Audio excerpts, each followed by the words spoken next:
केही जाओस् त 2 शब्द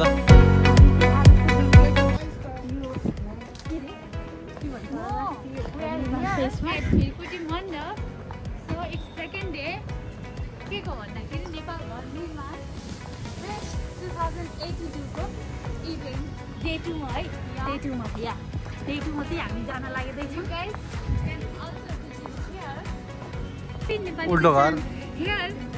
राजेश दाईको टोपी हो यो राजेश हमालको ठुलो टोपी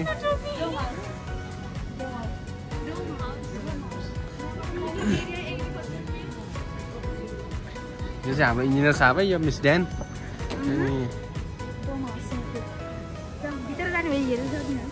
जाउँ न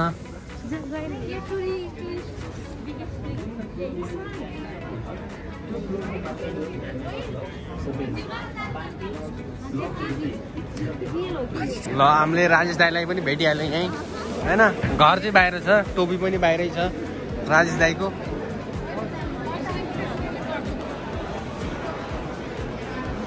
घर बनाउन सामान चाहिएमा मिस ड्यानलाई सम्झिने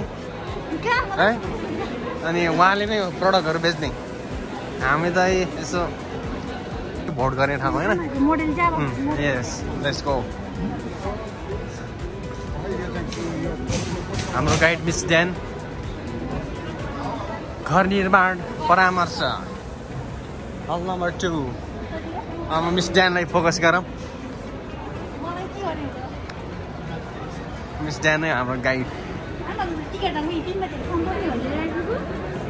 फुलबारी देख्न सक्छौँ यहाँ धेरै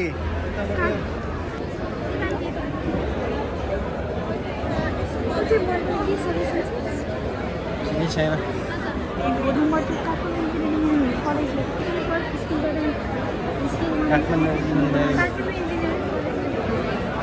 राजाको धरै उडाइदियो क्या हो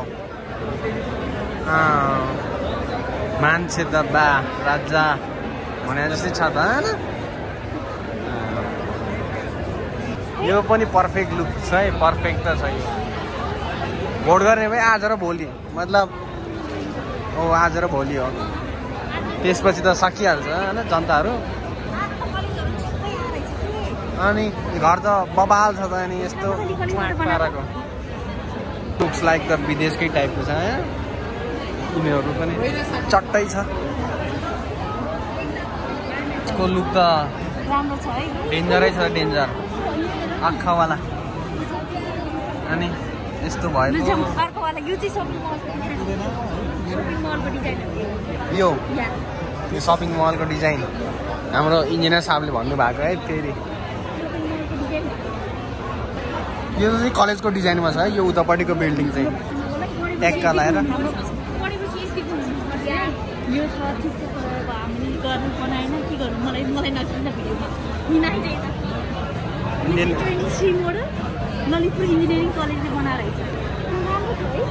यो इन्डियनवाला लुक्समा छ यो यस्तै लुक्समा छ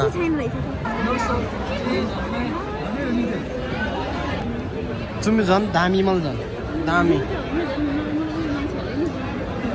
अनि पर्फेक्ट छ पर्फेक्ट गाउँले स्टाइलको छ त्यो टाक पारामा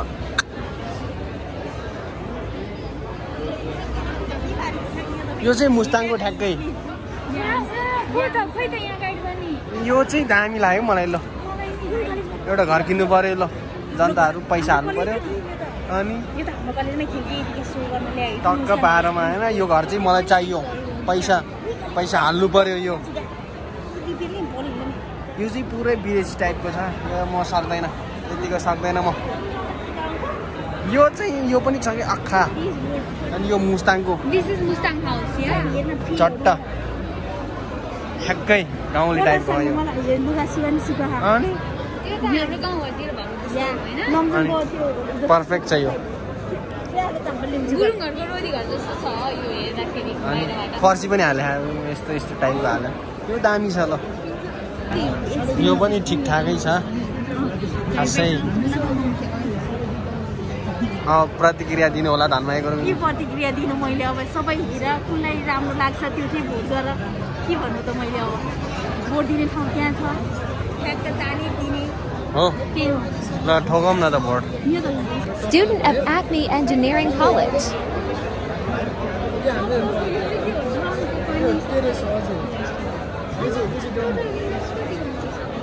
अब यो इकोनोमीको कुरा गर्नुहुन्छ भने चाहिँ यो 1.5 करोड एभरेजमा चाहिँ यो त्यतिमा चाहिँ यो हाम्रो यो एक्सटिरियर पनि भयो ल्यान्डको त होइन घर मात्रै बनाउन चाहिँ घर बनाएर यो एक्सटेरियरको डिजाइनहरू भयो यो इन्टेरियरहरू सबै गर्दाखेरि चाहिँ 1.5 अब ग्राउन्ड फ्लोरदेखि हेरौँ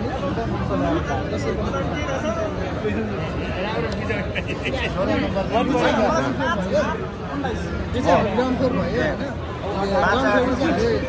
2टा बेडरुम डिजाइन गरेको छ यो 2टा बेडरुम भयो एउटा किचन भयो यो एउटा चाहिँ लिभिङ हल भयो कमन बाथरुम भयो होइन अनि यसमा अब यो चाहिँ हाम्रो रेन्टल पर्पजले बनाएको हो यो चाहिँ अनि यसमा रेन्टल पर्पज भनेपछि त अब भाडामा बस्ने मान्छेलाई पनि अलिकति प्राइभेसी चाहिन्छ अनि घरबेटीलाई पनि प्राइभेसी चाहिन्छ त्यो हुनाले चाहिँ हामीले तल ग्राउन्ड फ्लोरलाई चाहिँ यता छुट्टै इन्ट्रेस्ट राखेको छ माथि चाहिँ छुट्टै भएको छ हाम्रो चाहिँ अनि त्यसपछि अब माथिको फ्लोरहरूको लागि चाहिँ यो अर्को इन्ट्रेस्ट भयो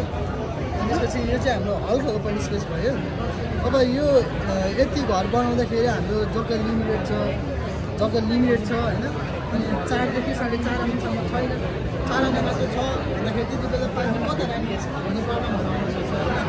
त्यो प्रब्लममा चाहिँ हामीले यहाँ चाहिँ सोल्युसन चाहिँ यहाँ निकाल्न सक्छौँ यो ओपन स्पेसमा चाहिँ पार्किङ बनाउन सक्ने यसमा चाहिँ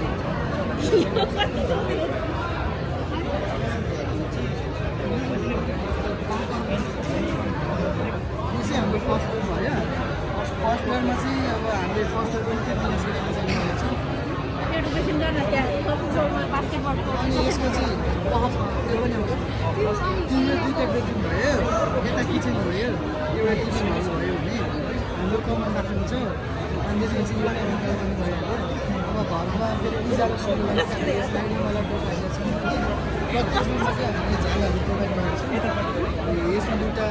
विन्डो छ यसमा स्टोरेज छ यसमा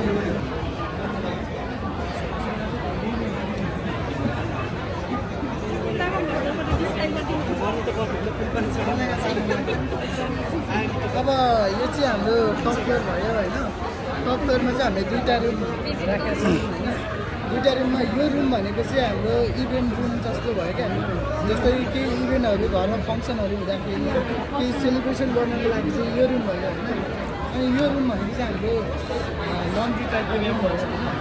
लन्ड्री टाइपको रुम भयो स्पेसल लुगा सुगा भयो बाथटबहरूको लागि चाहिँ यो रुम भयो अब हामीले यो स्पेसली यो घर चाहिँ हाम्रो काठमाडौँको लागि अब काठमाडौँ जस्तो ठाउँमा अब न्यारो स्पेस हुन्छ अनि त्यसपछि अलिकति हाम्रो अब यो चाहिँ हल्का ओपन स्पेस छ यसमा चाहिँ हाम्रो थान्यो त माया थान्यो त त्यसपछि यो चाहिँ हाम्रो के अरे टेरेस भयो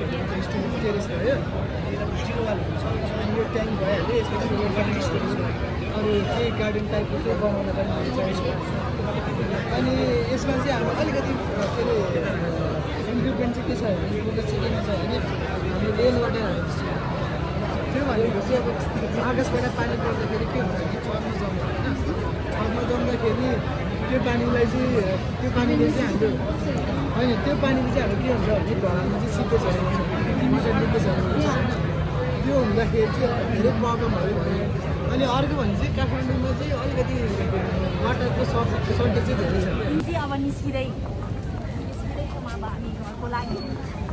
कस्तो लाग्यो त ठिकठाक त्यत्रो 12 लाख 15 लाखतिर त्यतिको गरेन भने त नाक त अबि कालो खोलामा जान्छ कुन अब मलाई चाहिँ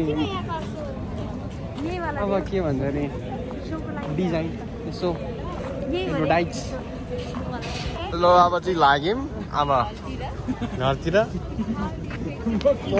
के भन्छ कहाँ यताबाट पो हो 710 रुपियाँ थासी सानो नगाइ त कति मोमो ढल्लो चाहिँ यार अब कस्तो लाग्यो होइन कस्तो लाग्यो लाइक कमेन्ट सेयर सब्सक्राइब पुङ्खै झमाइनो हेर्ने मात्रै होइन हान्नु पर्यो Thank you for watching vlog. Next vlog